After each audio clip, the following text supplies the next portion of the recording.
We have tape measure.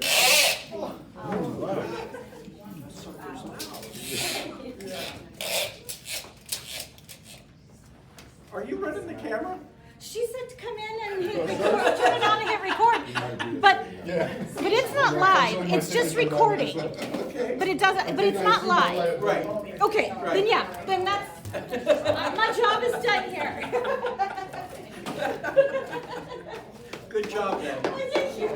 All right. Who's winning? 13. 5. 7. 12. Yeah. 12. Number 12. 11. Number 11. We're not even here. Next one, 12 next. He's not here. Nobody's in 11. Who's 11? Hey there, how are you? Who's 11? Yeah, please. I'll just show your number. Now, how can they You sign know, in needs to and not be- be here? Winner. How can they win if they're not here? I don't How can understand. they win if they're not here? Yeah. Are you serious? Third time she's won. And she's been here 5 times. That's crazy. Yeah. All right. OMG. You should buy a lot of You know the. All right. Our breakfast sponsor this morning. Good morning. Where's she? Oh, I'm here. Sorry. It's club soccer tryout. You know, there's a lot going on when you're a club soccer mom. Anybody? Can anybody relate to club soccer For your mom tryout? financial well-being, I hope he doesn't make it. Nope, you already made it. Oh. We're already registered, already on the team. So nice seeing everybody. It's great to see everybody. I kind of made it a light week. Hopefully my 2 links are here. I made it light. So we can pick 2 numbers. I got 2 things to give away. You want to pick 2 more numbers? Yeah. That people are present. We have a 1 home warranty notebook. This is for everyone, so who hasn't signed in? I mean, we Just can put do, your first name. let's see if the number is there. Nope, it is not. I was going to choose my son's soccer number, but nobody's on that. Hey, how are you? So, kind of branding with that. That's fine. Anyone else need to sign in?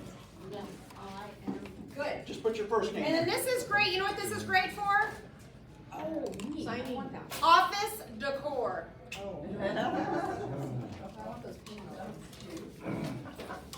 It's great for behind your office, right? First name. Oh, you make that look really yummy. You're in charge of making my drinks. I think That looks yum. All right.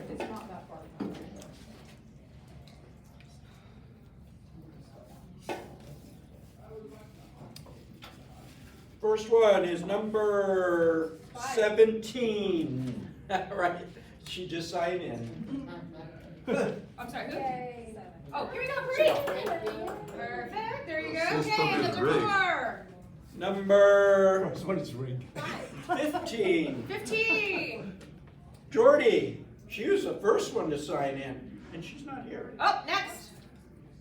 Next. Number 5. Charlotte. Oh, good. She wanted it. Kept asking for it. Oh, she's still out. I'm going to let her win it because she orders from outside. There you go. Yay. Somebody grab Stephanie. Sarah, grab Stephanie. Sarah, you're on my list. I know I owe you a callback. Okay, other fun things before I get started. I have some dog toys or kid toys. They're Frisbees if you want some, which it works out. Because Stacia was talking about some dog rescue stuff today. Who has dogs? Dogs, if you want some dog toys, I throw it, but that's a dangerous thing. You don't want me throwing things. It's golf season, so I have some golf towels. Okay, if anybody golfs, I have golf towels in the back. Wait. Yeah. What's golf season? Before it's 115. In my life, all year round is golf season. Even when it's 120. Oh, Punching bag. come on, come give it a good punch, friend. Wait. I came in, the story is, I came in on a really bad day, and Stephanie was like, I need a punching bag. So girlfriend, you ask, you shall receive. Okay, the only thing is first off, I'm blind. When I bought it on Amazon, I didn't know it said back to school. So that was funny because it's the end of school, and it kind of doesn't come back up very well, but you know. You can punch harder than So who is it? I know, I Who you can't. punching? Yeah, is it agents or Mark? Or is it a little mix of both? Depending on the day. Depends on the day. Depends on the day. Ooh, but she looked at Mark. Okay, there you go. There you go. Wait a minute. Oh, somebody take our picture. Wait, come back. Bring it back, Stephanie. Somebody have a camera. I'm not telling you that. Sarah, let's take our three pictures. I got Ready? skills today. Sure, let's take our picture. Ready? in front of, oh, yeah? Okay. That's fine. Okay. Smile. Thanks. But you need to be punching it. Oh, it's cute. It's fine. All right, so that was fun. And then I still have a few windmills if anybody still uses these for open houses. Okay, so dog toys, golf, windmills, fun things with Stephanie. Okay, then I have just 2 links. Okay, we're gonna just quickly talk. Game changer with American Home Shield. We are about 2.5, maybe 3 months in with the live experts. Kind of the lesson with the live experts. Okay, before we go to it, live experts, right? We have told our clients to download the app. They no longer have to call the 800 number to put in a claim. They can download the app. What's really cool about the app, they can talk to American-based, front door American Home Shield employees and get help live. What's really cool is they will help you with things that are not related to the warranty. I guess there's some guy they were talking about on our sales call that calls for all kinds of stuff. We helped him for a couple hours install a front door. Okay? That is not a warranty thing. We don't install front doors. But we called and the handyman section of our service helped him install a front door. Okay, so if you have people, how this could be helpful, right? How can this be helpful? You get seller's coverage and they use it to help fix up some of the things that they might be able to do themselves during the listing period, okay? Some of those plugs that might not work, some of the GFIs that might not work, the faucet that's leaking across the handle that might need just a little bit of servicing, okay? So I just have 2 quick videos to show you that I wanna make sure you've seen. So I don't know how you push play, but thanks. Thump will not come on. We can help with that. Thanks, Jeremy. This is super awesome. Well, thank you so much for your help. I appreciate it. How do you like this app? It's the first time you used it? First time, it's amazing. I don't have to come out, like I didn't have to take time off work. Good job. That was awesome. Appreciate it. Yeah. And you saved yourself some money today. Have a wonderful day. Thank you for being a member of the HS Pension. Thank you so much for your time, Jim. I appreciate it. You're Good welcome, job. Stephanie. Hey, Hey, thank you for being an American Home Shield customer. That's never my job. Lots of things. The mic is your If you need job. plumbing, electrical, HVAC, they'll be able to assist you in the same way. Call us too. We're always here, so don't worry about it.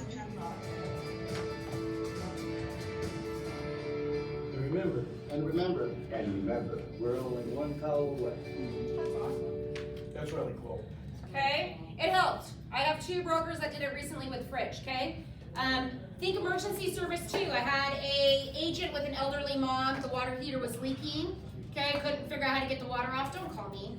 I don't know a coil from a compressor versus a condenser, I'm still kind of learning that. They can help with these things, okay? Help save people $100, helps us too. Okay, one more. I don't know if you guys have seen, but Warranty is back. It's just like our new house. I hope you have an American Home Shield warranty. Leaky toilet? Fixed. Clogged AC coils? Fixed. Oven beyond repair? Ta-da! If AHS can fix your covered item, then replace it, no matter its age. A warranty is smart. Oh, the happy family. Is that us? Too much. American Home Shield. Sign up today at ahs.com. If you notice, the shape of that ad was this way. You're going to see it in a lot more of the phone type spaces. Cool. So Warranty is out. Experts is really kind of changing the game for us. That's kind of it. You guys have questions on home warranty? I am seeing a difference. So kind of what I am seeing in my space right now is I'm seeing a difference between orders and sales. And I think that is because of the days on market. I am seeing a lot more orders on sellers coverage, and I think that's because of the days on market. People are, they're 45, 90 days on market, and I am seeing some coverage on that.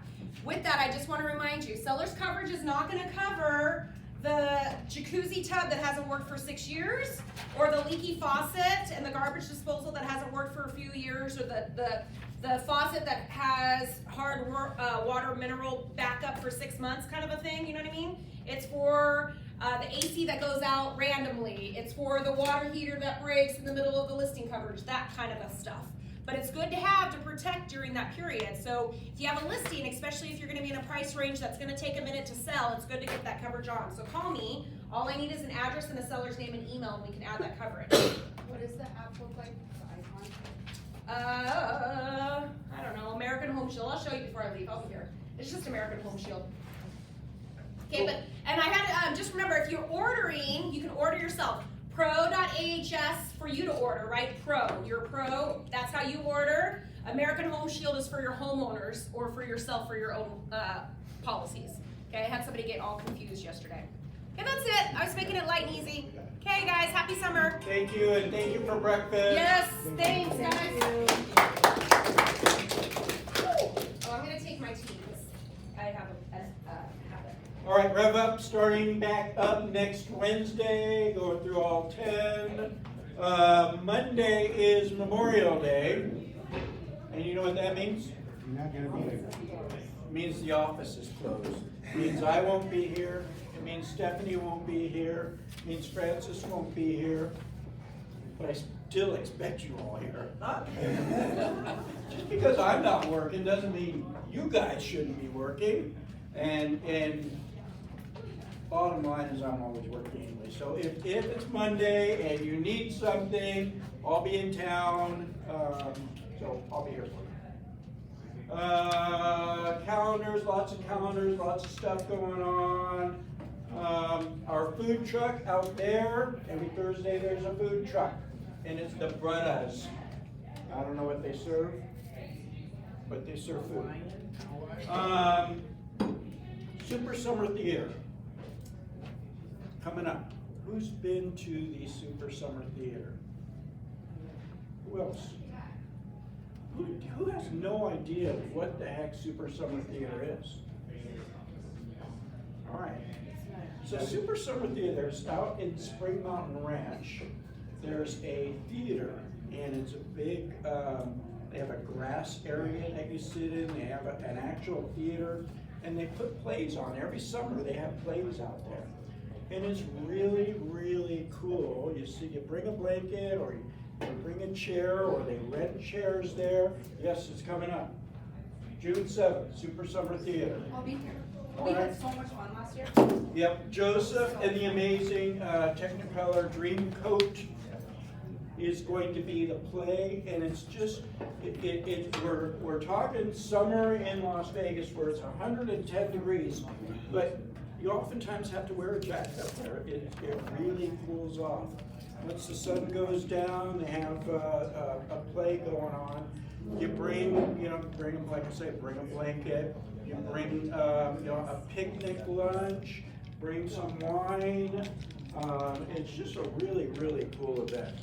So that's going to be June 7th at 8 p.m., but the doors open at 6. So the play starts at 8. You want to get there closer to 6 so that you can socialize And they have really beautiful parking lots now. Like, it's way different than it was 20 years ago. They have bathrooms, and they rented chairs, and they rented everything. Yeah. We didn't even have to bring the stuff that we brought. Yeah, it's funny because this has been going on for such a 20 plus years, probably closer to 30 years.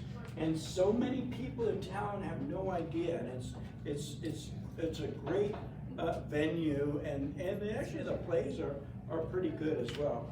So you want to get there early so that we can sit up close to the front as we possibly can. Yeah, it's a blast. So are you saying buy? So everyone, you're responsible to buy your own tickets, not like the baseball, but so you can scan here. There's a flyer out there somewhere. You can scan that to buy your tickets. What are the tickets, like $20 a piece?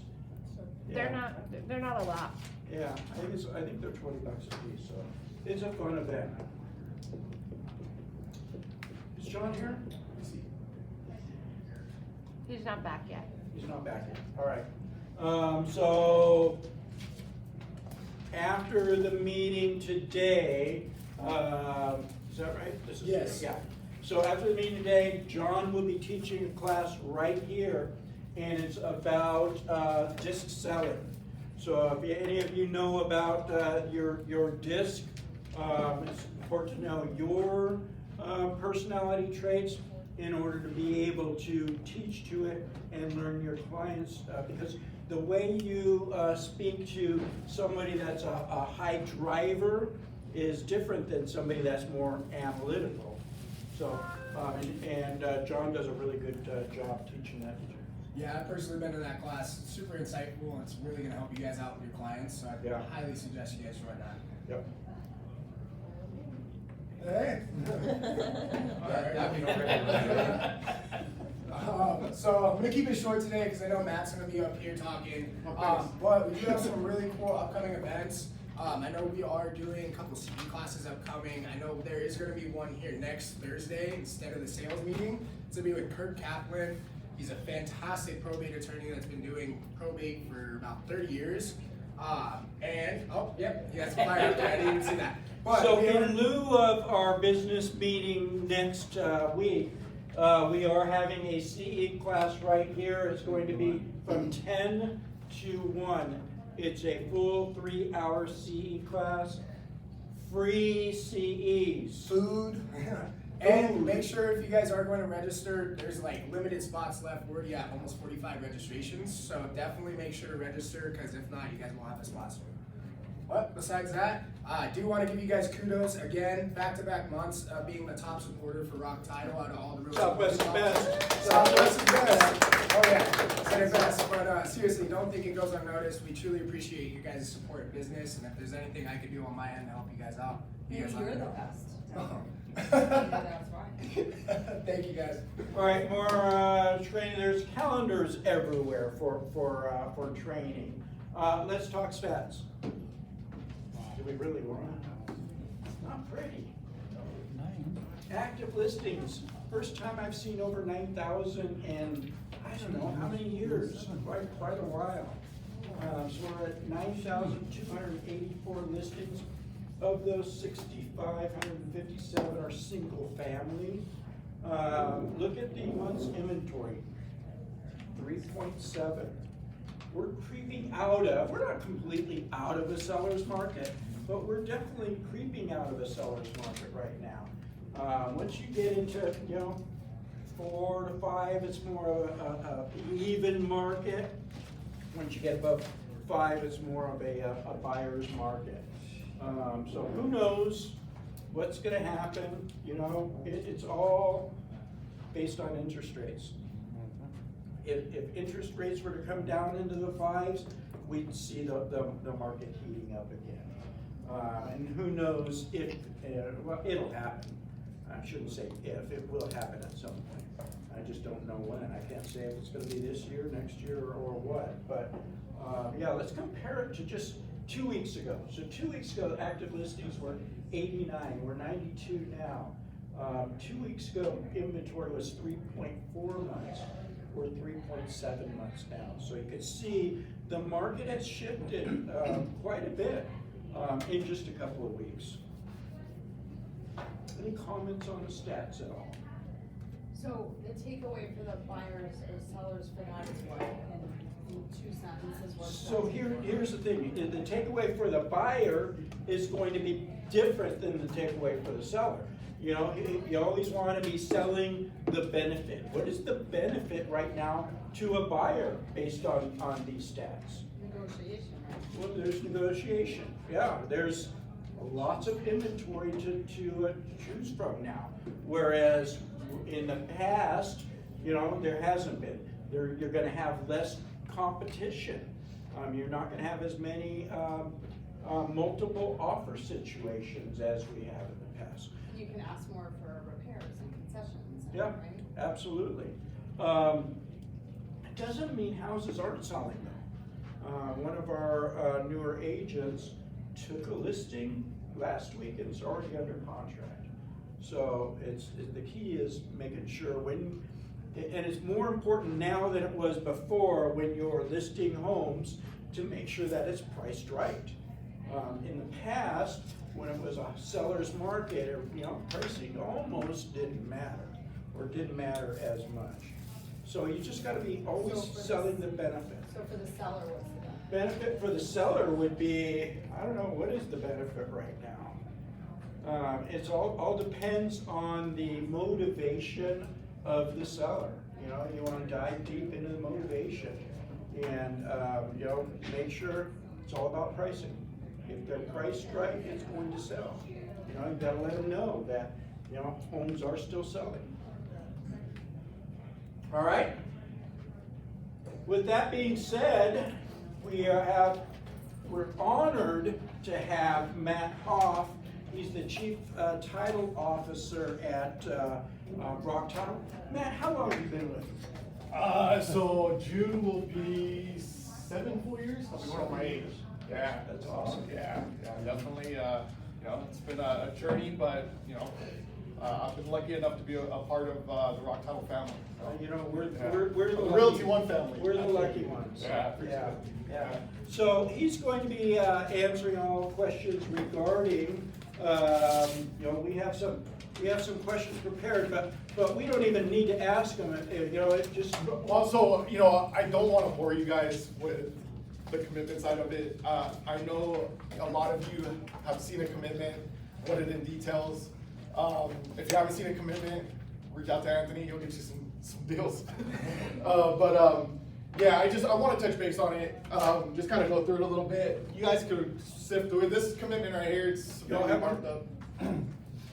There's a lot of additional information that you typically, you're not going to get all of this on one transaction, and if you do, then I'm sorry.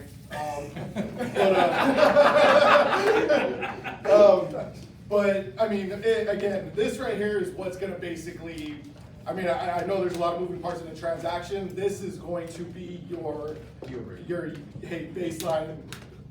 We got to make sure that we're addressing issues within this, and especially the requirements, because there's an insurance side to every transaction for the most part. And if we aren't willing to insure, or if another title company is not willing to insure, then unfortunately, you're probably not gonna have any kind of arm's length transaction or any kind of lender even attempting to finance a purchase on the property. So definitely, again, once you get this, open it up, review it.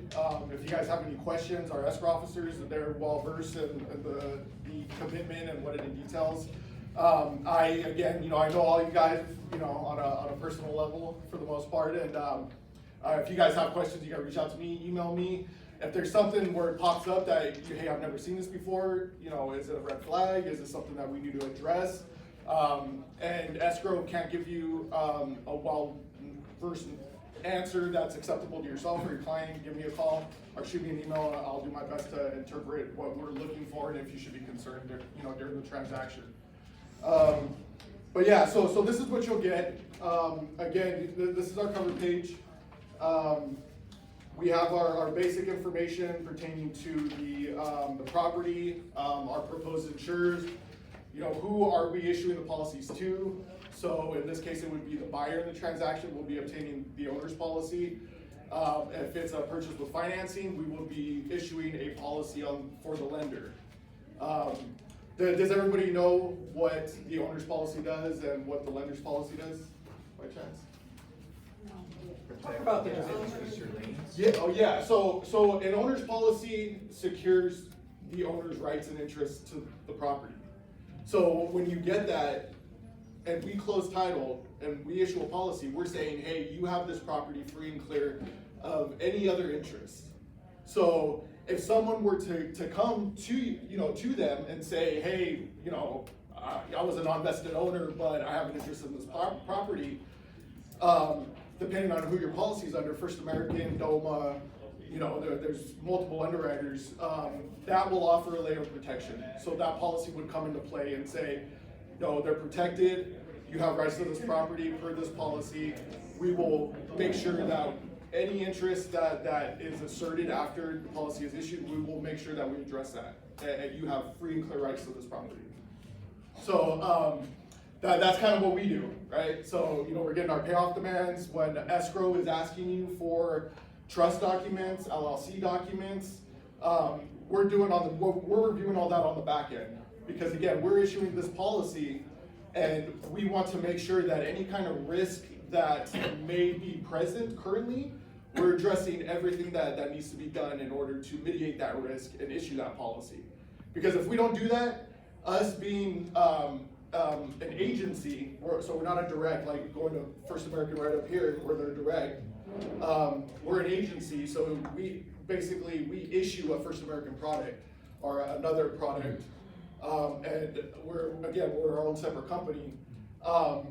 And if we don't address those issues, we could lose our rights to underwrite with that insurance underwriter due to negligence. So again, definitely, these requirements, that escrow is asking for pertaining to any kind of spousal interest or any kind of probate. It all pertains to not only just, the legal elements of transferring title, but also to mediate any kind of risk involved or showing of record that may, resort into a claim after closing. So definitely, again, we're not trying to, be the bad guys or say, hey, we want you to jump through a couple more hoops before we close this just because we feel like it. Definitely, anything we do in a transaction has a purpose to it and a purpose behind it. And again, if there's any issues or you need clarity as to the reason why, escrow should be able to answer that. If not, reach out to me and I'll be more than happy to disclose as to why a certain requirement is there or what matter of record on the commitment is shown and why we show it as an exception for coverage. So so in this policy, the first page is the cover page. The next couple are basically going to be your disclosures. So this is basically, hey, we're issuing this commitment. We have the right to amend the commitment at any time. What we are committing ourselves to, or what the underwriter is committing themselves to in regards to insurance. There's a lot of information in here. I know a lot of people see that and they just blow it off. It's the read terms and conditions that we all, say, hey, we read them and we click and we just bypass them. But there's a lot of good information in those terms, or in those conditions that FACO states at the front of the commitment, and it's the reason why it's at the front of the commitment. Definitely read that, because it's going to have an effect on, if you're representing the buyer, it's going to have a huge effect because they're the ones obtaining the insurance. So what kind of, again, legal obligation does First American have to that insurance that's being issued to the client or to the insured? So I would say come through that. The first portion after the terms is going to be Schedule A. Schedule A is going to have basically the terms or the particulars of the transaction, the liability amounts. So the liability amounts are always represented as the purchase amount or the loan amount that is being obtained from the lender. Sometimes those do change. Sometimes the lender doesn't request coverage for the loan, the value of the deed of trust or the value of the loan being obtained. Sometimes they'll be like, hey, we want an additional 25% coverage. So sometimes you'll see that, and the number as far as what the buyer is obtaining for financing doesn't always reflect that amount. So if you see that ever, don't freak out, reach out to escrow and ask them, hey, why is the liability amount separate from what we were told the loan amount would be? And a lot of times that increased amount for a lender is they want 125% coverage because they want to cover any kind of money that is involved in a foreclosure process to where they have to file a claim because they are not the senior lien position on the property. So someone else is coming in and saying, no, you don't have senior lien position, we do. We're gonna take you to court the lender, hey, we wasted money on the foreclosure process, hiring a third-party company to facilitate the foreclosure process. So they want to cover those monetary considerations that may have to be used in order, or any kind of losses if they have to file a claim on the policy and they're attempting to foreclose on the home. So, again, you know, these are big. Number three, I know this is something that kind of comes up a lot, again, when we're dealing with any kind of financing vessel. Well, more particularly FHA financing. FHA will not insure condominiums. For the most part, there are a few where they allow for financing, there's a list. But if you see an estate type and you know if it's going to be first-time home buyer with FHA financing, and this says condominium, and you haven't done your research on the estate type, so you'll see it. So the fee interest or the estate type is a condominium as defined in chapters 116 and 117 as applicable of the Nevada revised statutes and fee. So Nevada state statutes determine what is an estate interest in a condominium, right? So you can have a structure that is technically a townhouse. You see it as a townhouse, that's the structure on the land, but the estate type interest that the owner is obtaining is defined as a condominium interest. So this is really, really important, guys, and I see it all the time. It's listed in the MLS as a townhouse.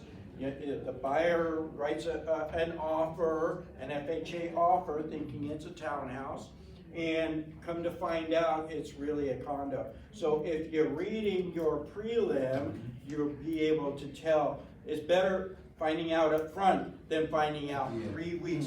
The lender reaches out and says, hey, this is a condo. So and I've had it multiple times. People calling me, hey, can you, equity, you know, the equity has this as a condominium, can you insure? And again, I'm like, you know, I don't define what a condominium is.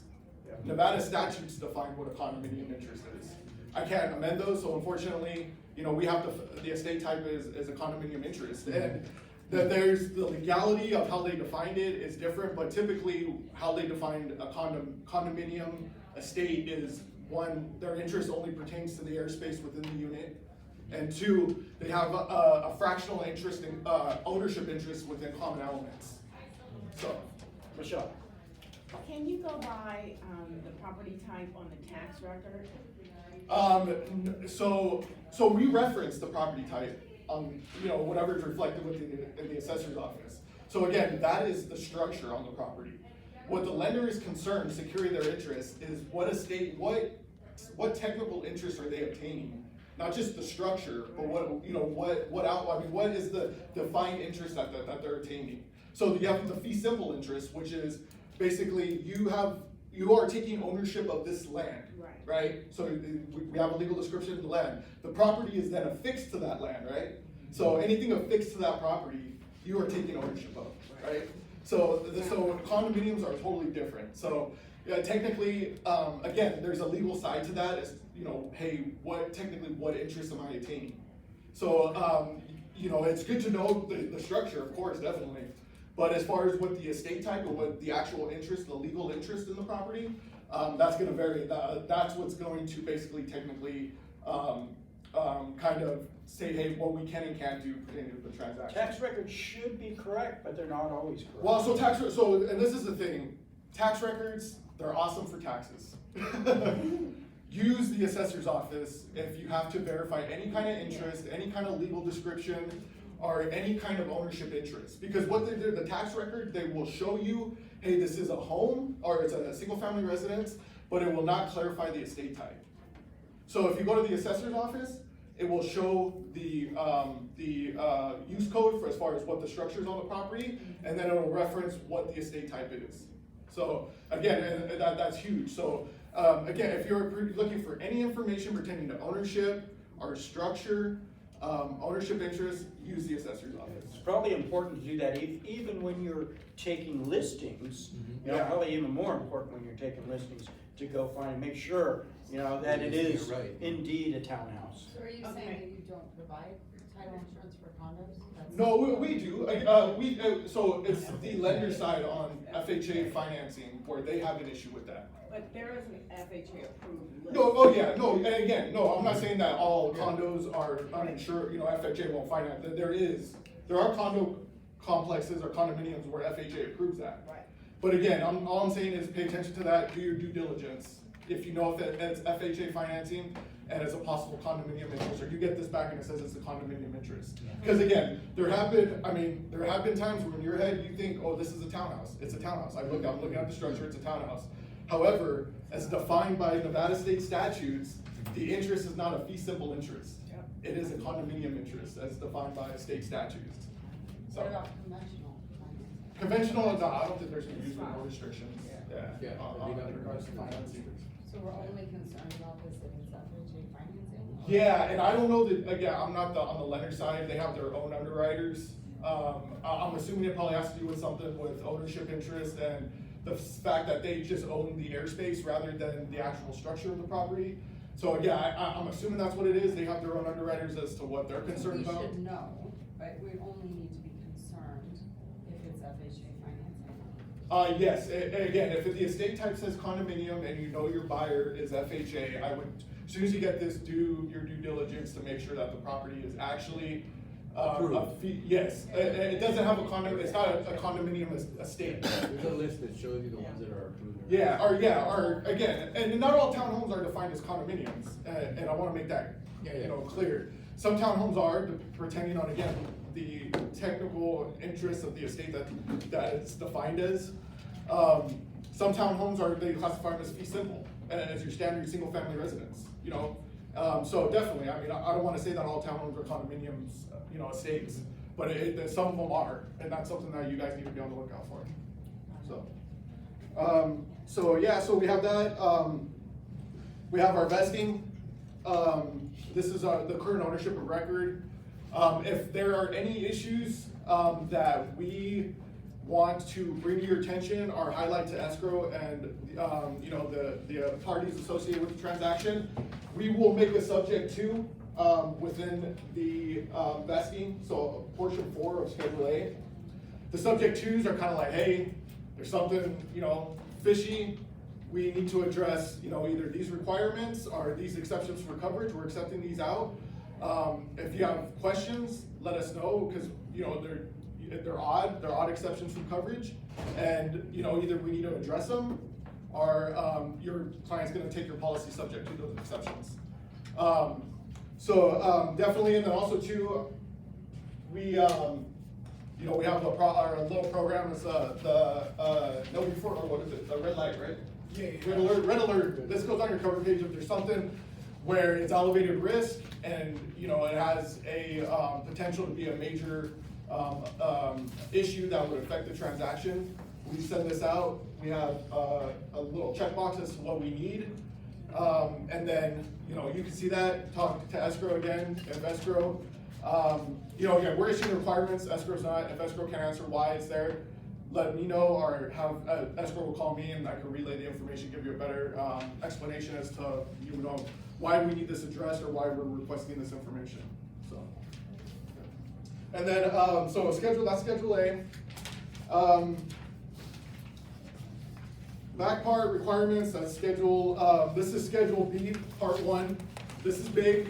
These are the requirements. So these are what we are requiring as a company and as a representative of First American Title, as an agent of First American Title, a policy issuing company for North American Title, or for First American. These are what we need satisfied in order to provide insurance to the transaction parties. Some of them are notes. Again, I don't want to dive into them because there's a lot of information that I could go on and on about. But review it, again, that's a good thing to always pay attention to.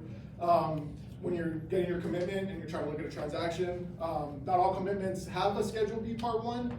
Some just lump sum them into, not ours, but some companies just lump sum them all into exceptions and notes that are requirements. So again, pay attention to that. That's going to tell you, hey, what we need from you or your clients are what we need from escrow to ensure our parties are proposed insured. So the next part is Schedule B Part 2.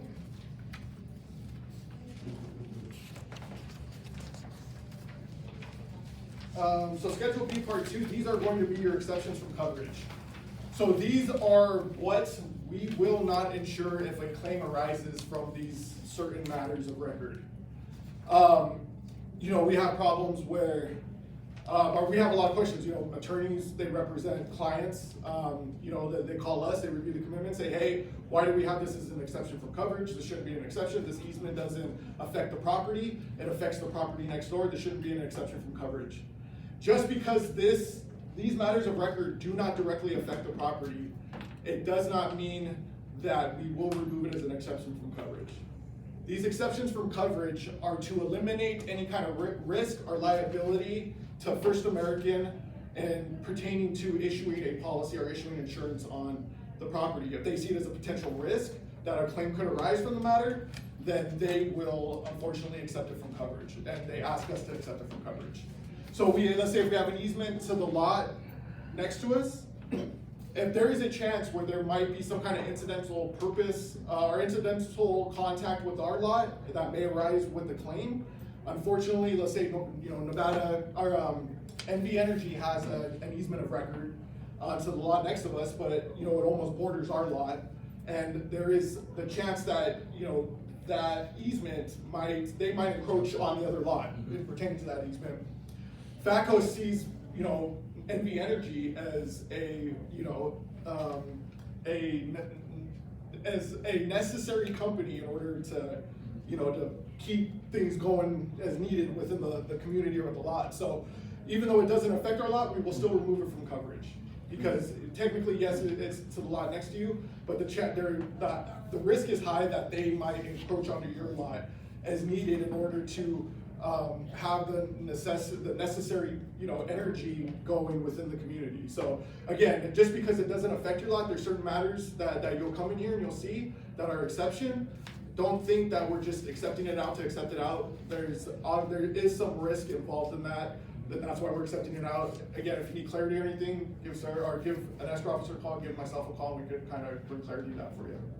Okay. Under the conditions, what are some of the most common things that we should be aware of and concerned about or bring to their attention? Like for the requirements? Yes. Spousal interest. You know, Nevada's a community property state. We all know that.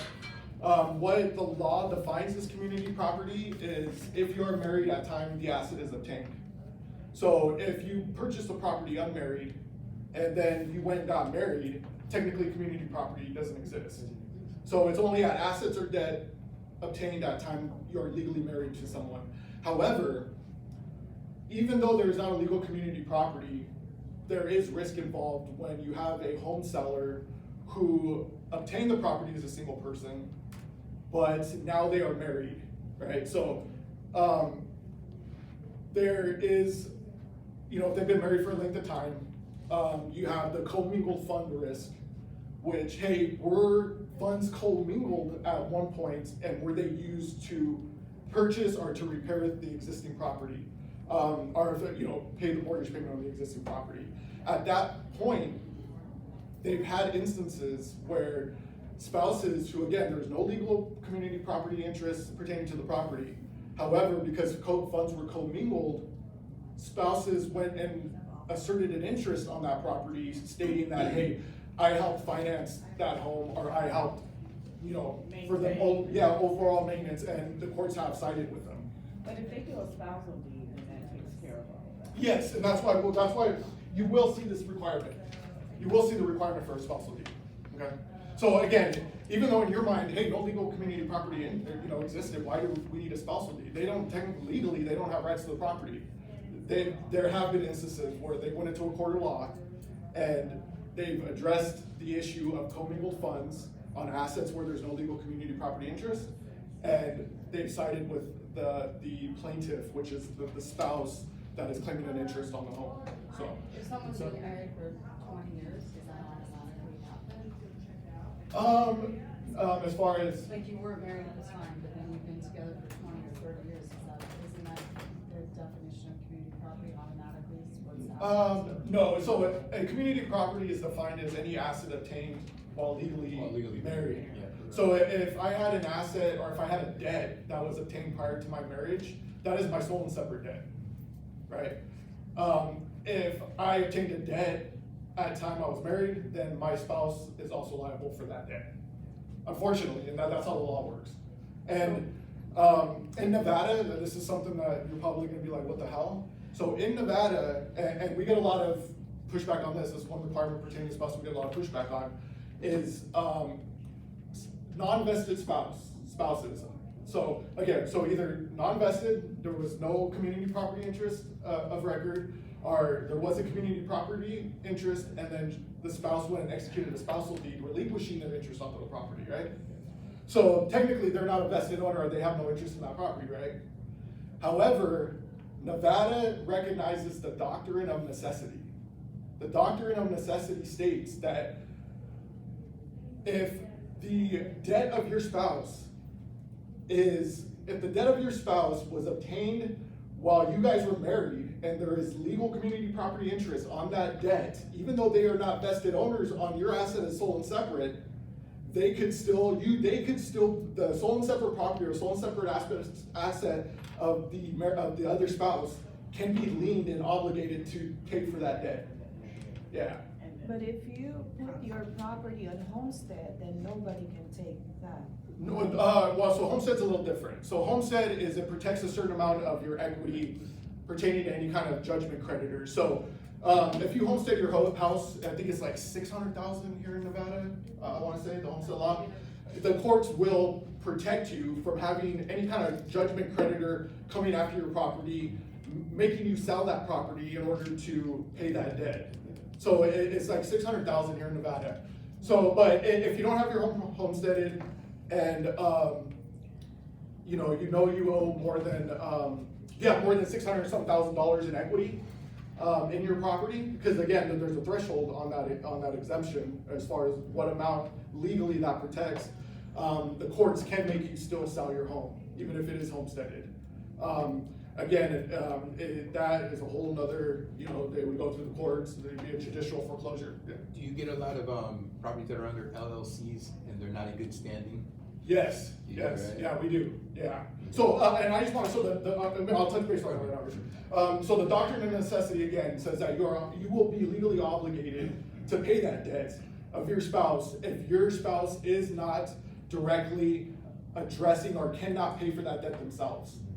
So they see you as the spouse married to another party, as you are obligated to take care of your spouse. And if they can't take care of themselves, you are obligated to take care of themselves for them.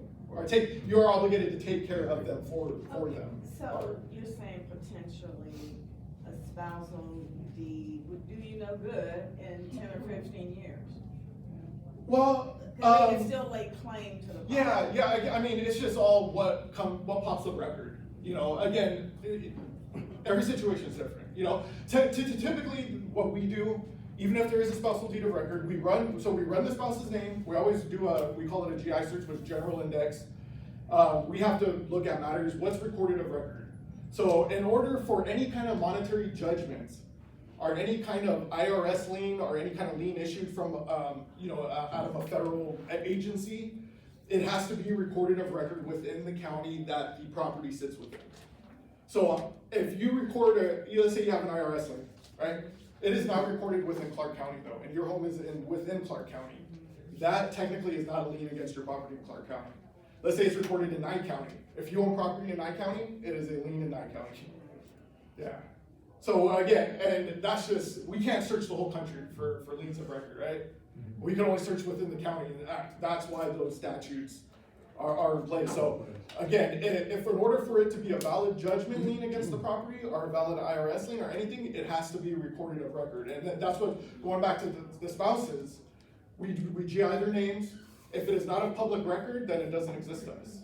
So again, if there is a matter that could possibly, a non-vested spouse, but we know that the debt or the judgment was entered at time they were legally married, that becomes a community property debt, right?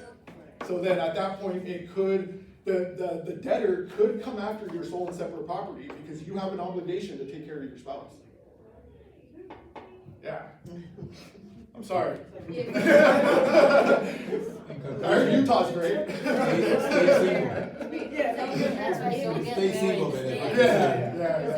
Married by the heart. If the debt was required while you were married. If the debt is required at your marriage, they define that again.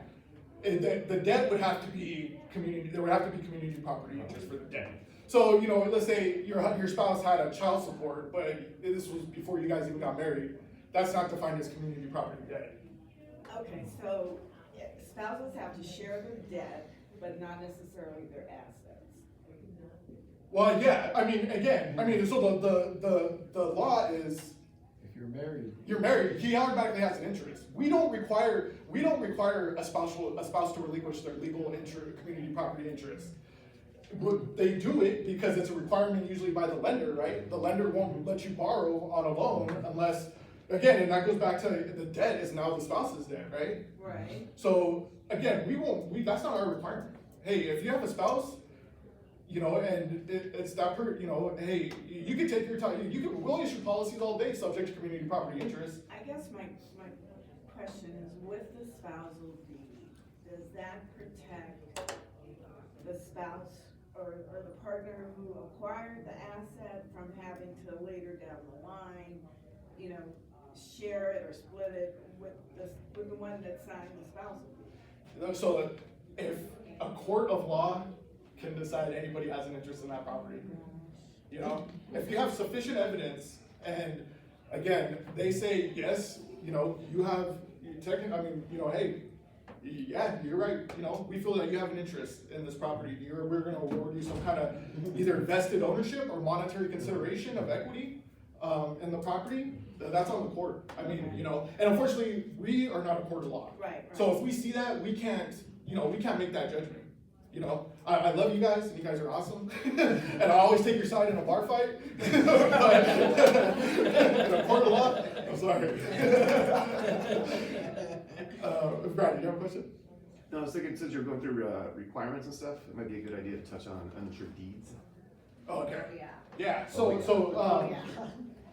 Uninsured deeds. So anytime a transaction or a transfer of title places or anytime a title transfer occurs and that transfer is not done by an insurance company, and that insurance company did not issue a policy behind that transfer, we define that as an uninsured transfer of title, which is very risky. So we need to address that transfer for that interest that was lost at some point in time. Because one, there's a lot of fraud, right? Two, we don't know the terms and conditions behind that transfer. So they could have said, yeah, I'm transferring the property, but at time of sale, I want $100,000 in equity. So we need to address that transfer. There is protection. There are laws that basically say, hey, after a certain set amount of time, as long as the current vested owner is of record and they have paid the taxes for a set amount of time, it's going to be hard to argue for a prior owner to come back and try to assert any kind of interest. So they call that adverse possession. How much time does that? So adverse possession in Nevada is 5 years. 5 years. I like to do 10. I do 10 though on the requirement. So usually any kind of transfer that was uninsured, that occurred within 10 years, I ask for an uninsured deed affidavit. Anything beyond that is hard.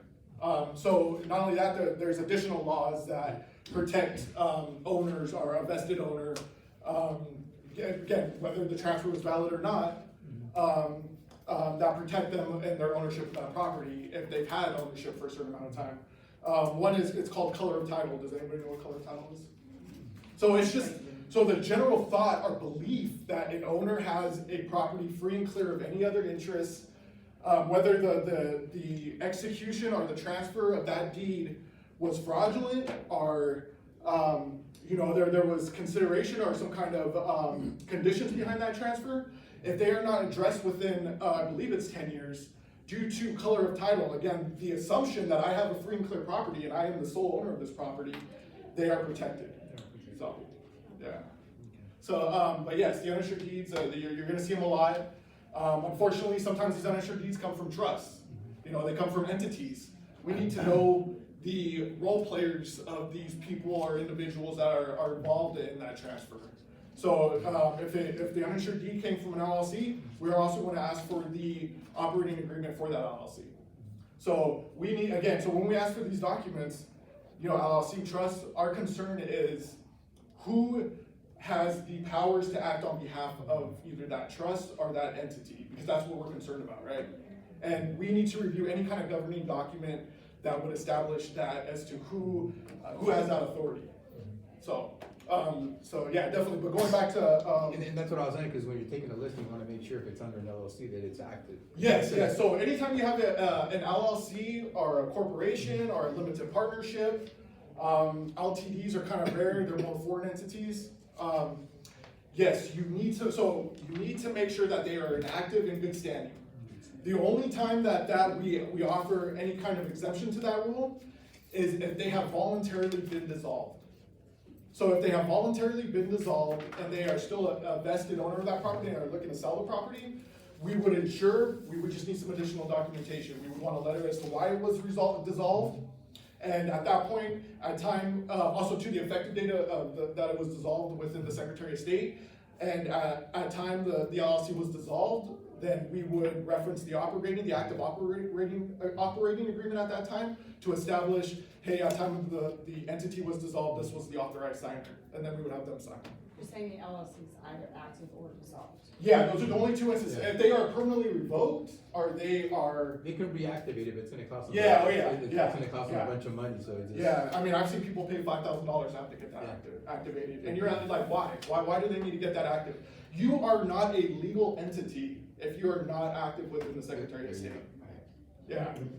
So we're just about out of time, but I have just a question for you. So, agent opens escrow, and with ROC Tile? Of course. Why would they order anywhere else? Yeah. But how long does it typically take to get that prelim? It'll take about 3 days. Yeah, so a lot of title companies, they offshore. I don't offshore. I do everything in-house. Every requirement, every exception that you're seeing on that commitment came through me or my department, okay? Offshoring, I don't like it because they don't, they're so cookie cutter. They don't see it from the ties of the eyes who have issued insurance on properties before. They just say, hey, this is what they told me this. So you get a lot of unnecessary requirements, you get a lot of unnecessary exceptions from coverage. I don't like that aspect. And then also too, there's a QC side of that too that takes my time. So I'd rather just go search it myself, get it done, keep it all in the house. So, yeah. If it's a rush, you're like, hey, cash offer, vacant land, no payoffs. We're looking to close this in 24 hours. We'll get you a commitment. So all these things are come up in this? Yeah. So if you see that checked and that on the cover of your commitment, again, if one of those are checked, those are issues that have popped up that have put either halts to transactions, they have created major problems in transactions.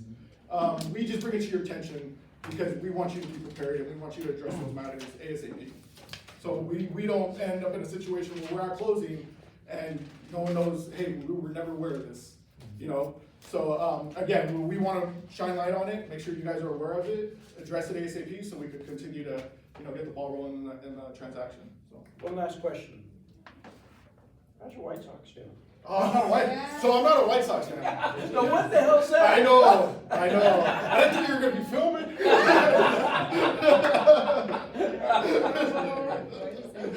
All right. I was expecting 10 people tops.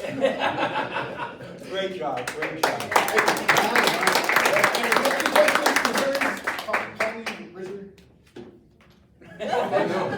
No, but yes, call me. I'm here. I know a lot of you guys have my emails from my customer service days. Right. Yeah. So and again, even if we're not insuring the transaction, give me a call. If there's something that you see that, hey, I don't even know what this is. Why are they requesting it? Again, everybody's different, but I can take a look at it and try to decipher as to why the Fidelities or the FACOs of the world are making you jump through some additional hoops. What's the number to call you at? I don't even know my number. I'll give you my email. Okay. It's Matt matt.hoff, H-O-F-F, at roctitle.com. You don't want me to have yourself. All right, and Anthony wants to introduce a couple people. Yeah, so there are some familiar faces in here as well. Sort of touching on the flyers I passed out. One of them is covering how we've won Best of Las Vegas for title insurance companies for the last 5 years. I think a huge part of that is obviously with an expert like Matt here in play, but also we have two fantastic escrow officers back here, Brad Meringue and Sarah Martinez. So definitely introduce yourself to them. If you haven't met any of our EOs, definitely pick their brains. They'll be here for a little bit after the sales meeting here. Additionally, I did pass out a flyer for a net sheet calculator. I know Ruby was just telling me right before this meeting started that she really loves it, and it really helped her out one time because she accidentally forgot to print out something, and then boom, it was saved in the bank on that platform as well. So definitely check out those platforms. If you don't have access to that, let me know if you have any questions. There's a QR code to scan it, download it. But I think that's it. All right, thank you very much. Remember, no matter how you slice it, greatness is a choice. Let's go out there and be great. And the disc class right here, short right now. Be there, you should. Yeah. This will taxes.